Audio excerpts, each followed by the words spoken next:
এখন তুমি তোমার স্ত্রীর নামে আমার কাছে অভিযোগ দিছো লিখিত আকারে। আপনারা সবাই শোনেন, মন্টু মিয়া তার স্ত্রীর নামে অভিযোগ দিছে লিখিতভাবে আমাকে।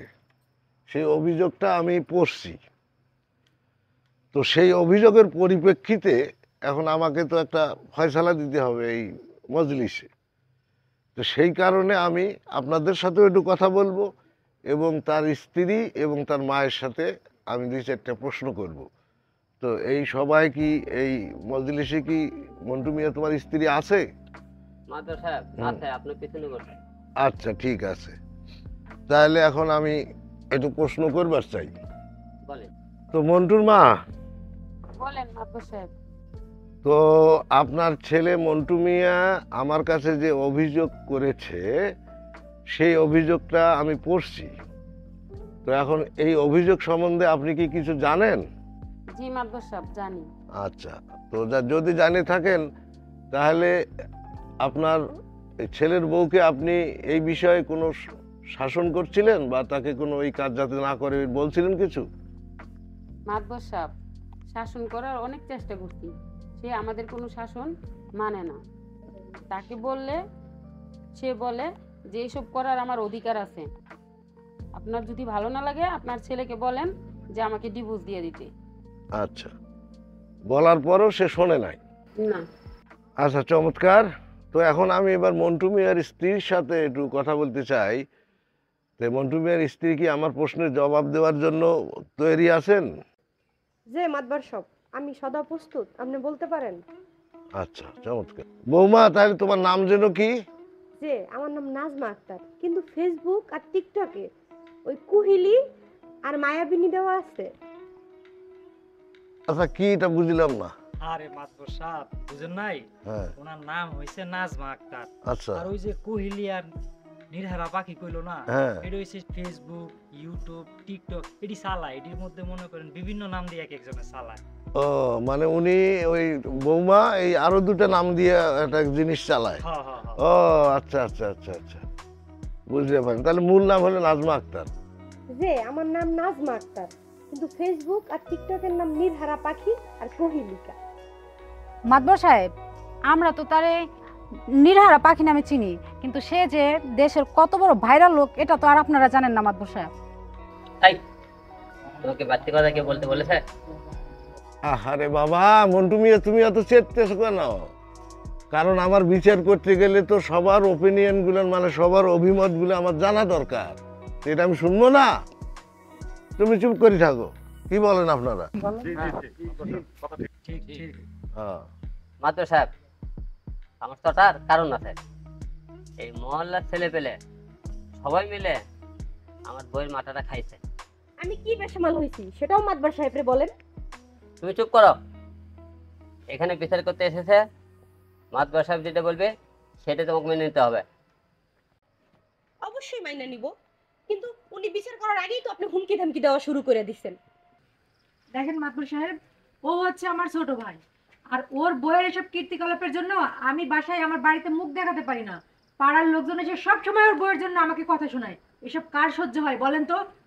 মানে হলো কি যে আমাকে বিচার করতে গেলে প্রথম পক্ষ, দ্বিতীয় পক্ষ, তৃতীয় পক্ষ, এইভাবে সব পক্ষের আমার কথাবার্তাগুলো শুনতে হবে। তা নাহলে তো এক পেশে বিচার হয়ে যাবে, তাই না? এখন আপনারা যে আপনার নিজের বাড়ির মানুষের নামে অভিযোগ দিচ্ছেন, এটাই তো আমার কাছে আশ্চর্য লাগছে। তো বিচার করতে গেলে আমার সবার কথা শুনে বিচারটা করতে হবে। তাহলে কিভাবে হবে সেটাই করেন। মাতবার সব আপনি অনুমতি দিলে ছোট্ট একটা তথ্য দেখাতে চাই আপনারে। সেটা কি এই এই অভিযোগের অংশ? জি মাতবর, এই তথ্যটি আপনার বিচার করতে কাজে লাগবে। কি সেটা দেখাও, সমস্যা নেই। দেখো নাজমা, আমি মাদবর সাহেবকে মানি। তাকে এলাকার লোকজন আজে বাজে জিনিস থেকে তার মাথাটা গরম করতেছে। মাদবর সাহেবের সম্মানী লোক, তার সম্মান নষ্ট করা যাবে না। সেটা মোটেই আজে বাজে কিছু না। দেখাও, সমস্যা নেই। জি আমি দেখাইতেছি।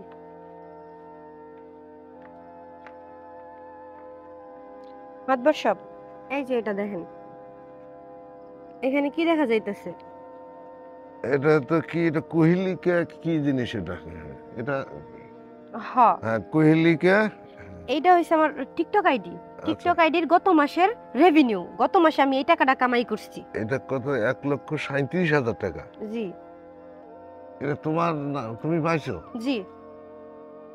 কি সর্বনাশিকতা আসলে। ধরো ধরো ধরো ধরো ধরো ধরো।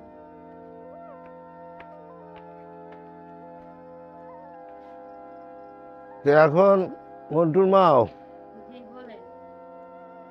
আচ্ছা এখন বিষয়টা হলো কি যে বিচার তো অনেক বিচার আছে, সেই বিচারগুলো না একেবারে একসাথে দেওয়া যায় না। সেগুলো ওই কোর্টে যেমন আছে, দিন দেয়, দিন ধার্য করে, আবার শুনানি হয়, আবার মামলার সমাধান আসে।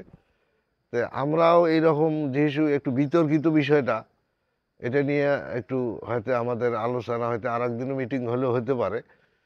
তো এখন আমি একটু প্রশ্ন করতে চাই, যৌক্তিক প্রশ্ন। বাবা মন্টু মিয়া, কি মারবো? তো তুমি যে কমপ্লেনটা করছো সেটা হচ্ছে যে ধর্মীয় একটা স্পর্শকাতর বিষয় তুমি এখানে উল্লেখ করছো, যে ধর্মীয়ভাবে সে প্রতিপন্ন হচ্ছে পরিবারের কাছে, তোমার আত্মীয় স্বজনের কাছে, পাড়া মহল্লার কাছে। এটা খুবই যৌক্তিক কথা। তো ঠিক আছে, তো এখন আমি ব্যক্তিগত তোমার সম্বন্ধে একটু জানতে চাই। যদিও তোমার কিছু বিষয় আছে যার যারটা তার তার, কিন্তু যেহেতু তোমার বিচার, নিজের বিচার তো নিজে করতে পারো না, জন্য আমাকে মুরব্বী মানছো, এই মুরব্বী লোকজনও সবাই আসছে, তাহলে একটু সেই সংশ্লিষ্ট তোমার কথা বলতে হয়। তো তুমি বাবা এমনি নামাজ পড়ো?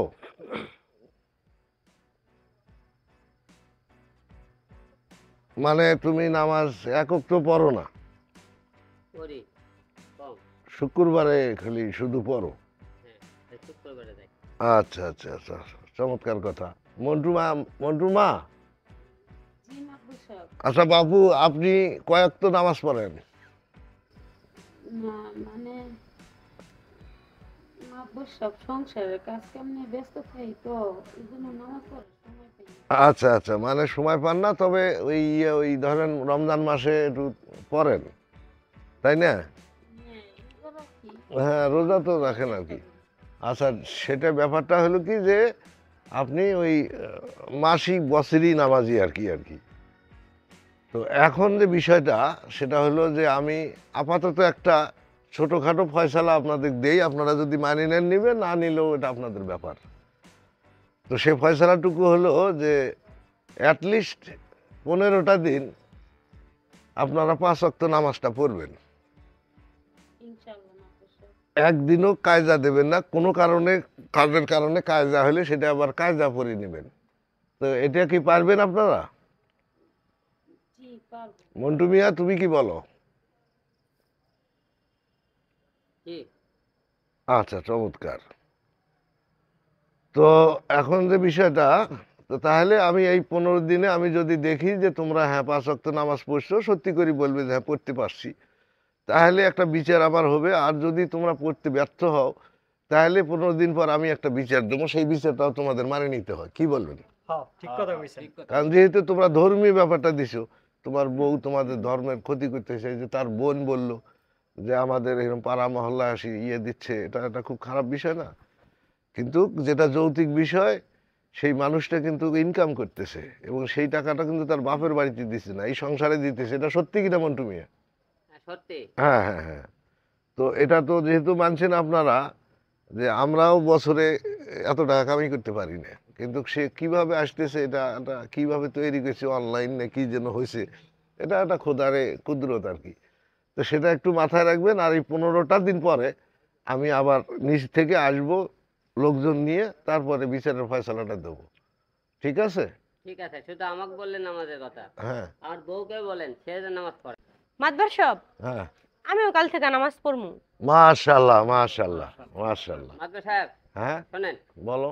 সে যে বললো কাল থেকে নামাজ পড়বে, হ্যাঁ, সে যা শুরু করছে, যা করে টিকটক লাইক ইট, এইগুলো কি নামাজ হবে পড়লে? কি বলে বাবা? তার নামাজ হবে না না হবে সেটা বলার তুমি কেউ না, আমিও কেউ না। আমাদের কর্মের ফল দিবেন কে? সৃষ্টিকর্তা। তিনি জানবেন কার নামাজ হবে না হবে। সে যে বলছে আলহামদুলিল্লাহ বলো, আলহামদুলিল্লাহ। ঠিক আছে? তার যে একটা বিবেকের তাড়নায় সে বলছে, এটাকে সম্মান করো। ঠিক আছে, তাহলে আমরা এখন যাই, নামাজের জন্য প্রস্তুত নিই। হ্যাঁ, তাহলে আজকে থাকি পড়ো আলহামদুলিল্লাহ। আলহামদুলিল্লাহ। তো বৌমা তুমি পড়বে এখন? জি মাতবর সাহেব, আমি আচ্ছা, এখনই যাও। নামাজ তাহলে পড়তেছি। তোমার স্বামীকে নিয়ে আমরা দেখতে চাই তোমরা জামাতে নামাজ পড়ো। ঠিক আছে, চলো। চলেন মা। No, no, no, no, it's never, ever, ever, ever,